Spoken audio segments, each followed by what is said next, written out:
Welcome to News Tonight on Rajya Sabha television. Here are the headlines. Nepal foremost in India's neighbourhood first policy, Prime Minister Modi says ahead of summit with Nepalese Premier Oli. At joint press conference emphasises that India doesn't want Nepal to be landlocked but land-linked.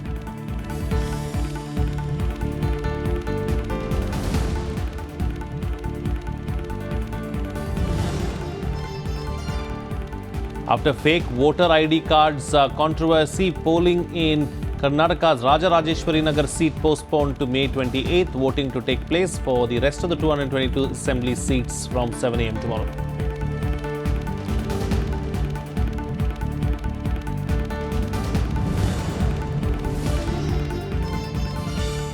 Supreme Court Collegium decides in principle to reiterate recommendation to elevate Uttarakhand High Court Chief Justice K.M. Joseph.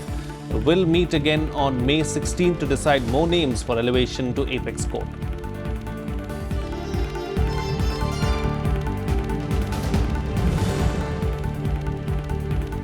Delhi High Court allows open school and private students to appear for NEET examination, upholds age limit of 25 and 30 years for general and reserved categories.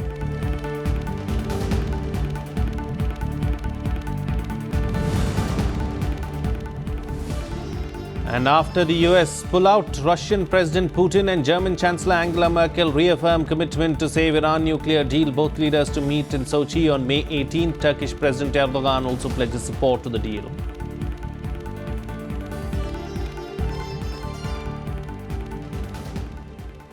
Prime Minister Modi addressed a joint press conference with his Nepalese counterparts. Let's listen in to what he had to say about the age-old ties between the two nations and plans to take the bilateral relationship ahead.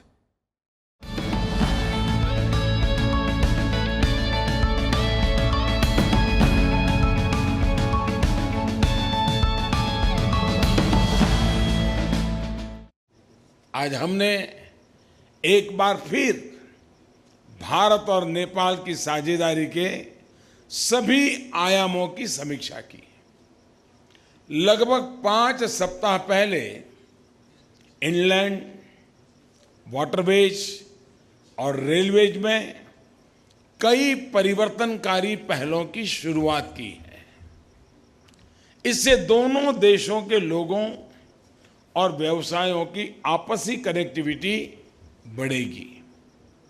मैं inland waterways में हमारे सहयोग को विशेष रूप से महत्वपूर्ण मानता हूं। नेपाल लैंड लॉक न रहे बल्कि लैंड लिंक्ड और वाटर लिंक्ड हो।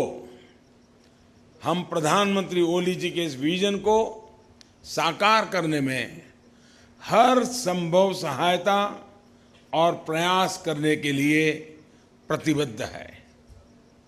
हमारे कृषि मंत्री शीघ्र ही मिलेंगे और कृषि अनुसंधान, कृषि शिक्षा और कृषि विकास में सहयोग के लिए रोड मैप तैयार करने पर काम करेंगे।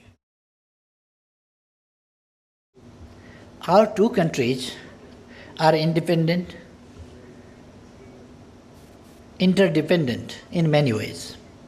Hence, peace, stability and prosperity in one contribute to the achievement and maintenance of the same in the other.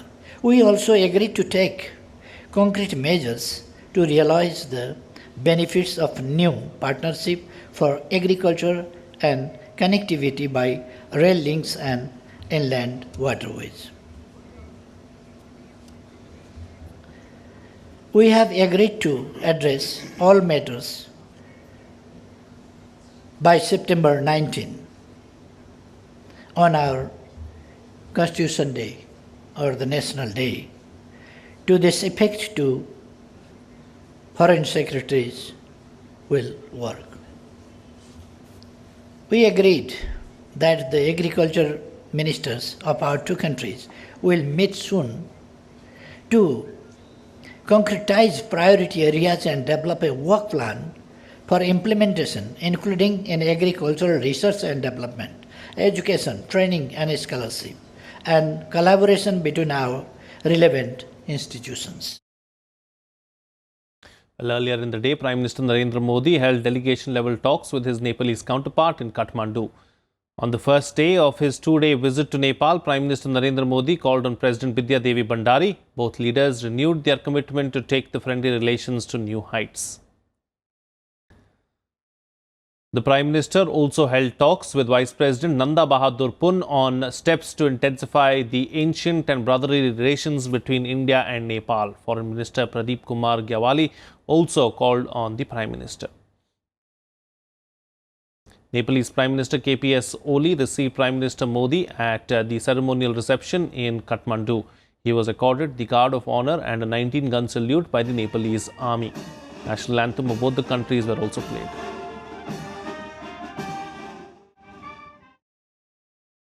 Earlier, the Prime Minister described Nepal as being at the top of India's neighbourhood-first policy. He said India-Nepal relations date back to mythological times and both countries have stood together in difficult times. He also announced 100 crore rupees package for the development of Janakpur.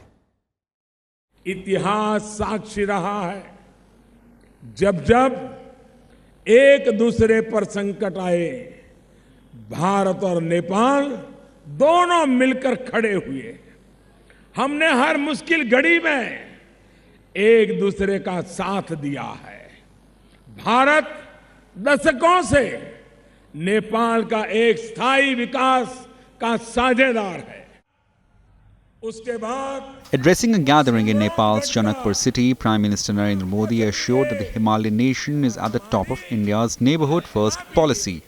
He said the two neighbours can work on 5 T's: tradition, trade, tourism, technology and transport to achieve progress and prosperity. हमें highway से जुड़ना है हमें information veg यानी आईवेज से जुड़ना है हमें ट्रांसवेज यानी बिजली की लाइन से भी जुड़ना है जल हो थल हो नभ हो या अंतरिक्ष हो हमें आपस में जुड़ना है After arriving for a 2-day visit, Modi and Nepalese Prime Minister KP Sharma Oli inaugurated the Ramayan Circuit bus route. It connects Janakpur, said to be the birthplace of Lord Ram's consort, Goddess Sita. After the launch, both leaders flagged the Indo-Nepal bus service. Modi also announced the grant of rupees 100 crores to develop Janakpur and its surrounding areas. Nepal के विकास में ही क्षेत्रीय विकास का सूत्र जुड़ा हुआ है मुझे ये घोषणा करते हुए खुशी है कि जनकपुर और पास के क्षेत्रों के विकास की नेपाल सरकार की योजना में भारत की ओर से इस काम के लिए 100 करोड़ रुपयों की सहायता दी जाएगी Ahead of the visit, the Prime Minister said on Twitter that India will remain a steadfast partner in the development of Nepal and that his visit will further cement the people-centric partnership with Nepal on the basis of mutual benefit, goodwill and understanding.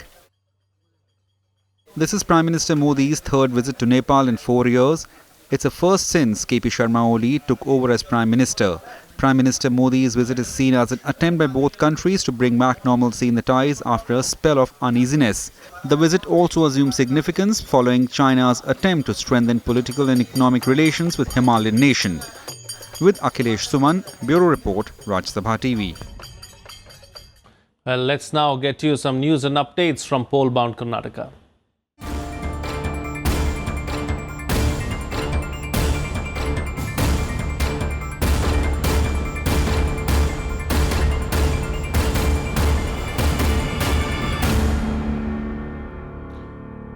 Well, polling for the Rajarajeshwari Nagar seat in Karnataka's Bengaluru was deferred by the Election Commission. Polling for the seat will now be held on the 28th of May and counting will take place on the 31st of May. The Election Commission deferred the decision on the recovery of nearly 10,000 voter ID cards from a flat. Let's now take a look at an earlier report on the voting that is slated to take place in the state tomorrow. Elections will be held in Karnataka on May 12th in 223 constituencies out of the 224 of assembly seats, as polls to one constituency have been postponed following the death of BJP candidate B.N. Vijay Kumar from Jayanagar. The elections have become a matter of prestige for the two national parties, as the BJP is looking to regain ground in this crucial southern state. While it is the only big state, the Congress is in power now after Punjab. There is also a pre-poll alliance between Janata Dal Secular and the Bahujan Samaj Party. It's like a 50-50 chances for the Congress and the BJP, and we should not neglect the regional party Janata Dal also. In some pockets, Janata Dal is very strong. In other parts, it's a fight between the BJP and the Congress. Around 4.96 crore voters are eligible to cast their vote. Over 2,652 candidates, including 219 women in the poll fray. Of the total 58,008 polling stations, including 1,312 auxiliary booths, the Election Commission has identified 12,001 as critical polling stations. 600 booths will be fully run by women and will be known as pink booths. 10 booths will be run by disabled people and 28 booths will have ethnic design. As many as 585 companies of the Central Forces have been deployed. 80,000 voter verified paper audit trail along with 80,000 electronic voting machines will be used. We have 150 booths which are being covered by webcasting. So there will be live webcasting of all those booths. And we are deploying micro observers in almost every single polling station which has been identified as critical going by the ECI guidelines. We have covered them by either central paramilitary or micro observer or webcasting, and micro observer and webcasting do overlap. 58,000 booth के लिए हमारे पास पूरी police force है। 82,000 police force हमने अपने state से mobilise करी है और उसके अलावा 585 सेंट्रल पुलिस फोर्सेज हमारे पास हैं और हमारे पास Karnataka state reserve police force है। बाहर के जो हमारे नेबरिंग स्टेट्स हैं, हमारे पास आंध्र प्रदेश, तेलंगाना, छत्तीसगढ़, महाराष्ट्र, गोवा, केरला, वहाँ से हमारे पास 7,500 पुलिस और होमगार्ड्स आए हैं। The Congress won the last elections with a majority of 122 seats and a vote share of 36.6%. BJP and JDS bagged 40 seats each. The voter turnout in the Karnataka 2013 elections was around 71%. Apart from creating the awareness, we have also explained the people the voting procedure, the use of the electronic voting machines.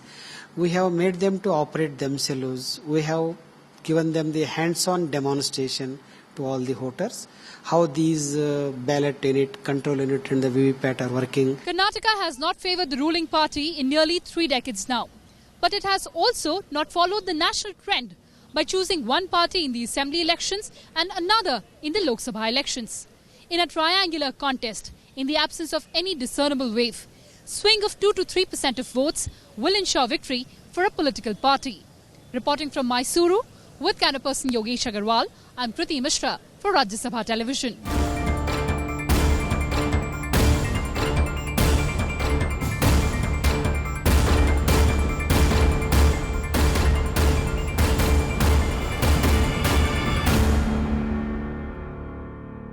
Well, moving on to other news now. The Supreme Court Collegium met on Friday over the issue of Justice K.M. Joseph's elevation after his name was returned by the centre. In the meeting, the Collegium unanimously agreed in principle to reiterate its recommendation for the elevation of Uttarakhand High Court Chief Justice K.M. Joseph as a judge of the Supreme Court. In an hour-long meeting, the 5-member Collegium decided to send Justice Joseph's name again to the centre along with the recommendation of the names of Chief Justices of High Courts for elevation as judges of the Supreme Court. However, the Collegium said that there was a need to further discuss on the issue of sending other names to the centre and deferred its meeting till May 16th. Well, the Delhi High Court on Friday ruled that students of open schools are eligible to appear in the NEET but dismissed the petitions challenging a CBSE notification on age restrictions for medical aspirants. The bench delivered the order while disposing of several pleas on eligibility norms for NEET UG examination. Students who have done Class 12 from National Institute of Open Schooling or recognized Open School State Board would not be treated as per, say, disqualified for selection and appearance in NEET examination. The court dismissed the petitions, which has challenged CBSE notification laying down eligibility conditions, including upper age limit of 25 years and 30 years for general and reserved categories, respectively, to apply for MBBS course.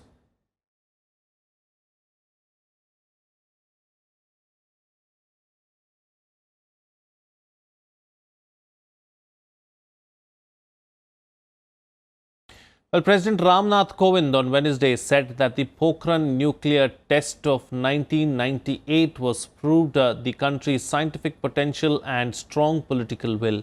In a program held in Delhi on the occasion of National Technology Day, he said that India is a fast-growing country in the field of new technology, but it should also see that its advantage reaches everyone. Here's a detailed report. President Nath Kovind on Wednesday said the 1998 Pokhran nuclear test demonstrated the country's scientific capacity and political will and had a far-reaching impact on how the world came to see India. He was addressing a gathering on the 20th National Technology Day, which also marks the anniversary of the 1998 tests in Rajasthan's Pokhran. Pokhran test of May 1998 were a demonstration of both scientific capacity and political will. India's nuclear program was built brick by brick in a period of technology denial.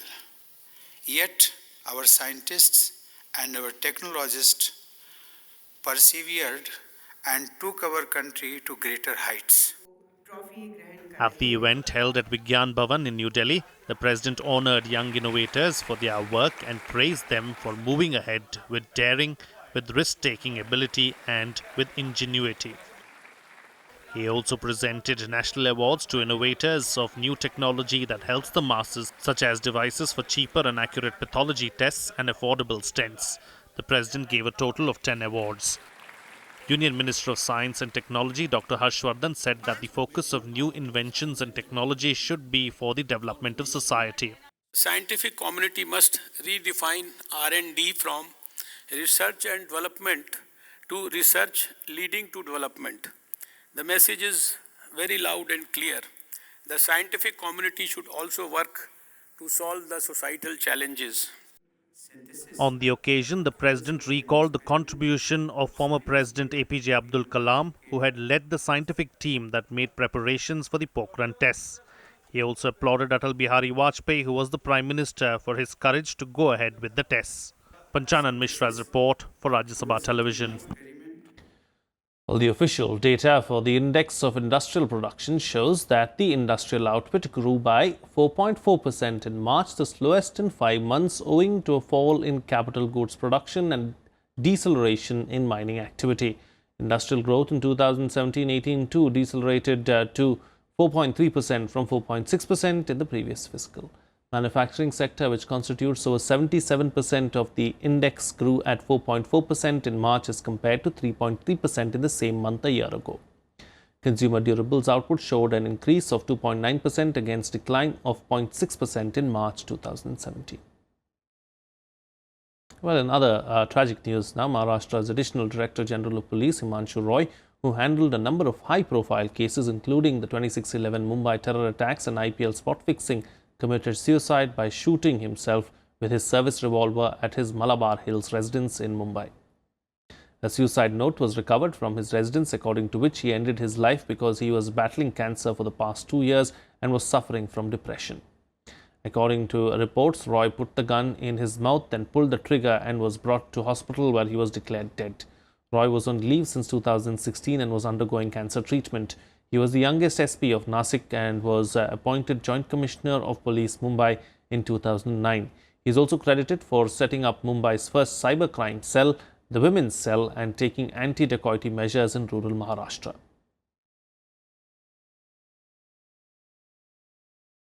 Well, in other news now, India's startup ecosystem has seen a massive overhaul in the past few years as the government pushes for a robust startup environment.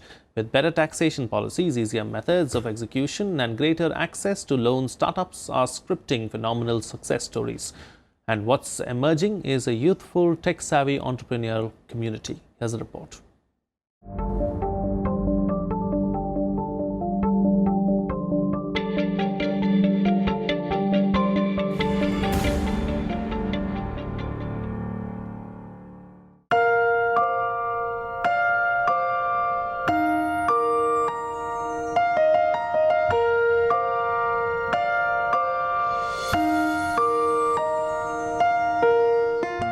If you're a tea lover, you know making the perfect cup of tea is not everybody's cup of tea. But this humanoid robot has a solution for you. Meet Arya, world's first chai-making robot. Developed by young guns Akshay and Jayesh. The moment you say, "Hi Arya, make me my favorite cup of tea," and your tea is made with your precise flavor, as Arya is programmed to remember your perfect tea recipe. Hi, my name is Arya. Do you have an order number? Yes.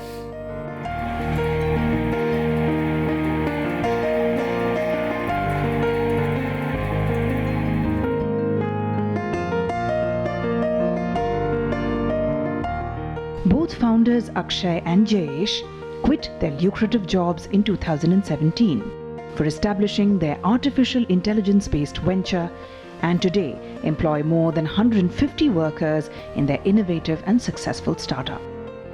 हमने जब शुरुआत करी है तो चाहे वो registration था, चाहे वो पेटेंट था, सब कुछ हमें सीमलेस ही मिला process.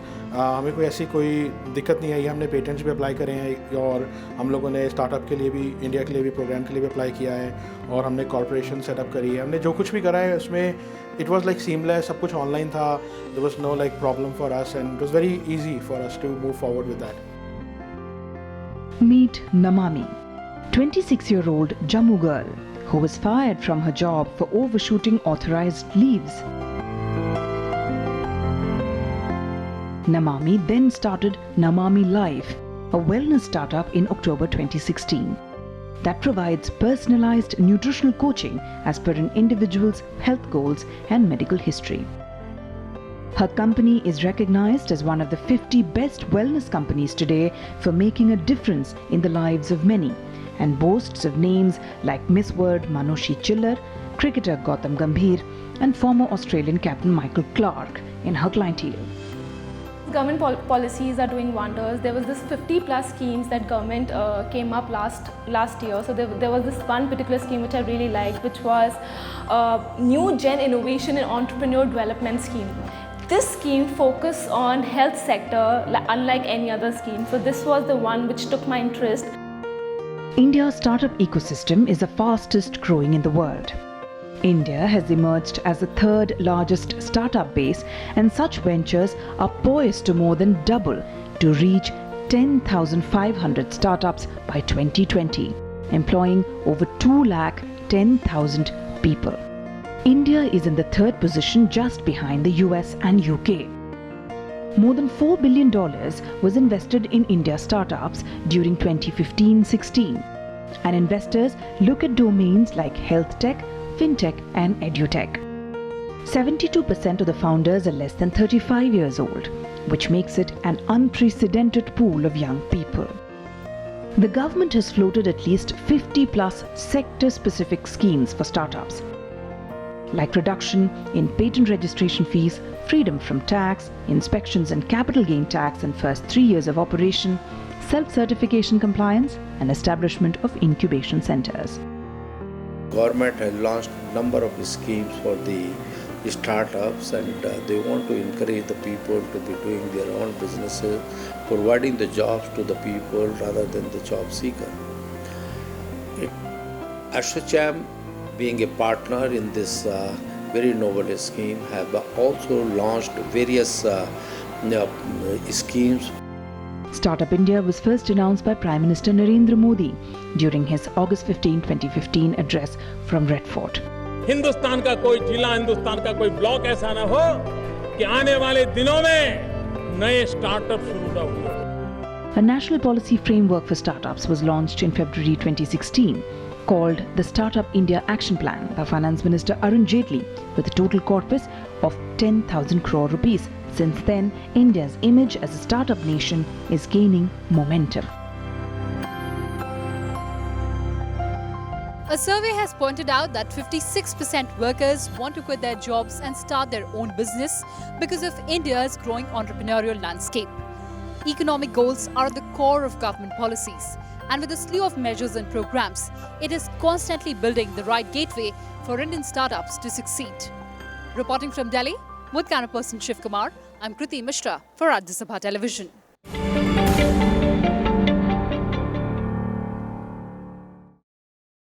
Moving on now, Vice President M. Venkaiah Naidu is in Peru on the last leg of his three-nation visit to South America. He was received by the Foreign Trade and Tourism Minister of Peru upon arrival in Lima. He is scheduled to hold delegation-level talks with the President of Peru, Martin Vizcarra. Both leaders will also make a joint press statement.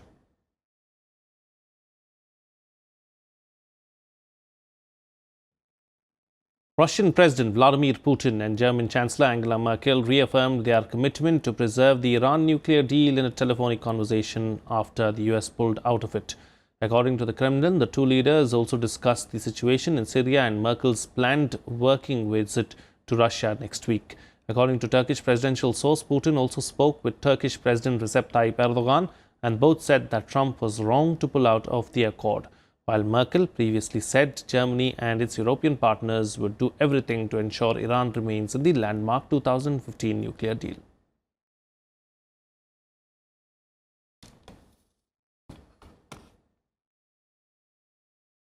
That's it on this newscast. Good night.